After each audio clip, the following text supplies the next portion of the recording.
नमस्ते दोस्तों, sound and take में आपका बहुत बहुत स्वागत है। सबसे पहले तो आप लोगों को बहुत बहुत शुक्रिया हम लोगों को इतना सपोर्ट करने के लिए।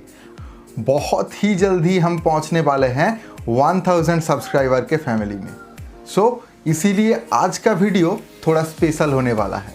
आज हम लेके आए हैं आप लोगों के लिए कुछ टिप्स। जी हाँ, लाइव स्टेज प्रोग्राम ऑपरेट करने के ऊपर कुछ ऐसा टिप्स जो है बहुत छोटे छोटे, पर हो सकता है आपका भी कभी काम में आ जाए। चलिए देख लेते हैं, और इस वीडियो को थोड़ा सा भी स्किप मत कीजिएगा। ऐसा ऐसा पॉइंट हम आपके सामने लाएंगे कि आप भी एक बार सोचोगे क्या हम ये करते हैं। फ्रेंड्स, जब हम कभी बड़े प्रोग्राम ऑपरेट करने के लिए जाते हैं जहां बहुत सारी इंस्ट्रूमेंट्स और बहुत सारी वोकल माइक्रोफोन्स यूज होता है, तब हमें कभी कभी साउंड बैलेंस करने में दिक्कत आता है। जो बहुत दिन से इस प्रोग्राम लाइन के साथ जुड़े हुए हैं वो तो आसानी से कर लेते हैं, पर जो अभी अभी नए नए इस प्रोग्राम ऑपरेटिंग के साथ जुड़ रहे हैं उनको थोड़ा दिक्कत आता है साउंड बैलेंस करने में। टिप्स नंबर 1, दोस्तों, सबसे पहले जब आप एक लाइव साउंड प्रोग्राम का साउंड ऑपरेट कर रहे हो, तब पहले ही आपको आपका वोकल माइक्रोफोन जो मेन है, जो सिंगर को आप देने वाले हो, उसको बैलेंस कर लेना है। अच्छी तरह से आउटपुट में देख के चेक कर लो। कोई भी अगर फ्रीक्वेंसी आपको दिक्कत दे रहा है तो उसको वहीं काट दो। हो गया आउटपुट का लेवलिंग। अब स्टेज में जाके जो आपका मेन वोकल मॉनिटर है उसका, सिर्फ उसका साउंड छोड़ के वोकल का रेंज चेक करो। अगर उससे सीटी आ रहा है तो फिर जिस इक्वलाइजर से आप अपने वोकल मॉनिटर्स को ऑपरेट कर रहे हो उसका हाई लेवल का फ्रीक्वेंसी थोड़ा सा काट दो, और मिड हाई मिड बैलेंस करके वोकल एकदम तगड़ा सा सेट करके रख दो। हो गया। टिप्स नंबर 2, वोकल्स बैलेंस होने के बाद सबसे पहले जो इलेक्ट्रिकल इंस्ट्रूमेंट्स है उसको चेक कर लेना है। तो सबसे पहले आप चले जाओ कीबोर्ड दादा के पास, उसका साउंड देख लो। उनका तो कोई इधर उधर का करने वाला है नहीं। जो इंस्ट्रूमेंट्स का मॉनिटर है उनका एलआर चेक कर लो, बैलेंस कर लो। जितना वो लो हाई मिड मांग रहे हैं दे दो। फिर लो, उनका अंदर का बैलेंस हो गया। अब आप अपनी तरह आउट का साउंड चेक कर लो। ठीक इसी तरह से हर एक इलेक्ट्रिकल इंस्ट्रूमेंट को सिर्फ ऑक्टोपैड को छोड़ के आप बैलेंस कर सकते हो। टिप्स नंबर 3 नंबर पे आपको गिटार बैलेंसिंग के ऊपर थोड़ा ध्यान देना पड़ेगा। कभी कभी हम ऐसे परिस्थिति में पड़ जाते हैं कि हमारे जो आर्टिस्ट लोग होते हैं वो गिटार ले आते हैं जिनका कोई आउटपुट ऑक्सिलरी जैक नहीं होता।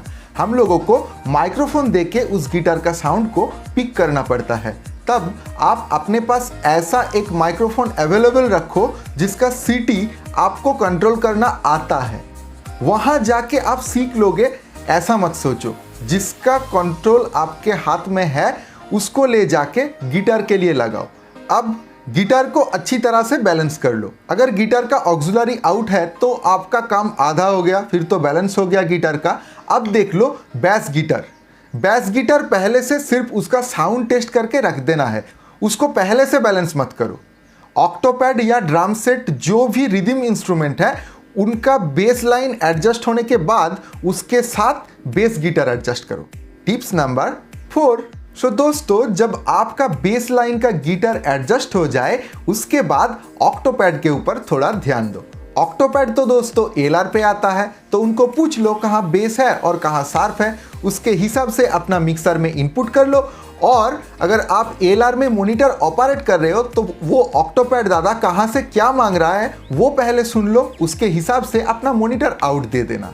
अब आते हैं मॉनिटर एडजस्टमेंट के ऊपर, जो ऑक्टोपैड के लिए बहुत मायने रखते हैं।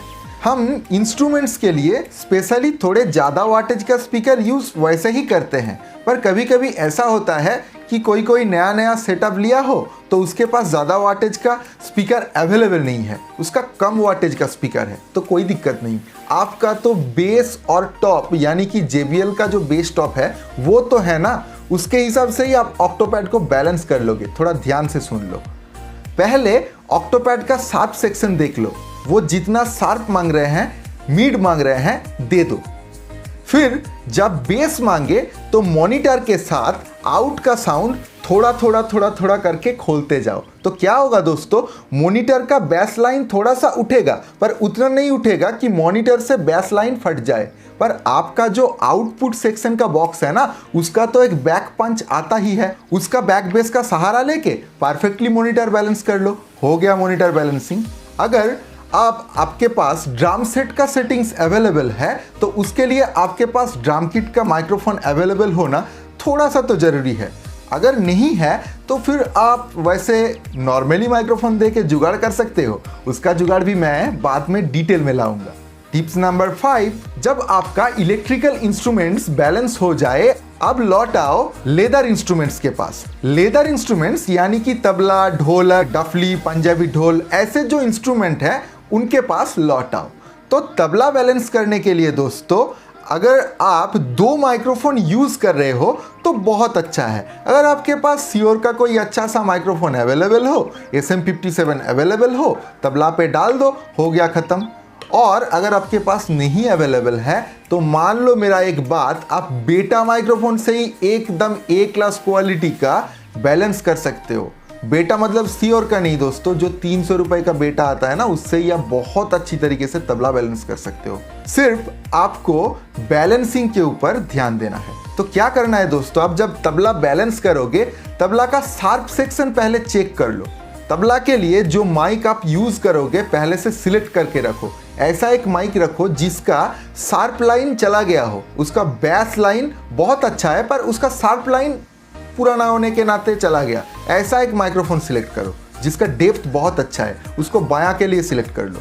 और ऐसा एक माइक्रोफोन लो जिसका मिड रेंज और शार्प रेंज अच्छा है पर बेस लाइन थोड़ा बहुत अच्छा है। वैसे ही एक माइक्रोफोन से आप अपना चाटी को बैलेंस कर सकते हो। अब अपना चाटी और बेस का माइक्रोफोन अपनी जगह पे दे दो, फिर मॉनिटर के साथ उसका बैलेंसिंग कर लो। और बायां का जब बेस आप एडजस्ट करोगे तब थोड़ा थोड़ा आउटपुट का फेडर ऊपर करके एडजस्ट करना, उससे जो प्ले कर रहे हैं उसका भी दिल खुश हो जाता है। अब पैड या ड्रम्स जो प्ले कर रहे हैं उनको एक बार बोलो कि तबले के साथ एक बार राउंड ऑफ करके देख ले, क्योंकि तबला जब बजता है और पैड जब बजता है, प्रोग्राम के अंदर एक दिक्कत आता है कि तबला के आवाज़ ढक जाता है। ठीक इसी तरह से आपको ढोलक भी एडजस्ट करना पड़ेगा। पर दोस्तों, पंजाबी ढोल एडजस्ट करने के लिए आपका माइक्रोफोन का डिस्टेंस बहुत मायने रखता है। माइक्रोफोन ऐसा सिलेक्ट करो कि जो आपका बहुत पहचान का है, जिसका रेंज आप जानते हो। अब सबसे इंपॉर्टेंट सा पॉइंट दोस्तों, जितना भी इंस्ट्रूमेंट्स आपको बैलेंस करना है, अगर आपके पास ज़्यादा वाटेज का मॉनिटर अवेलेबल है तो सिर्फ और सिर्फ मॉनिटर का साउंड देख के एडजस्ट करो। आउटपुट का साउंड मत छोड़ो। आउटपुट का साउंड अगर आप छोड़ते हो तो कोई हम्स आता है तो आपका ही बदनामी होता है। आउटपुट का साउंड मत छोड़ो। जो भी हम्स आता है, जो भी डिस्टरबेंस आता है, इनपुट में आने दो, एडजस्ट कर लो। फाइनलाइज होने के बाद आउटपुट में साउंड छोड़ो, एकदम चकाचक जाएगा आपका प्रोग्राम। सो इतना ही था टिप्स। और भी बहुत टिप्स हैं, ये अगर आपको पसंद आए तो कमेंट बॉक्स में ज़रूर हमको एक मैसेज कर देना। बहुत जल्द मिलेंगे नए वीडियो के साथ। तब तक फिर से सपोर्ट कीजिए, कमेंट कीजिए, लाइक कीजिए एंड सब्सक्राइब कीजिए। नमस्ते दोस्तों, जय हिंद।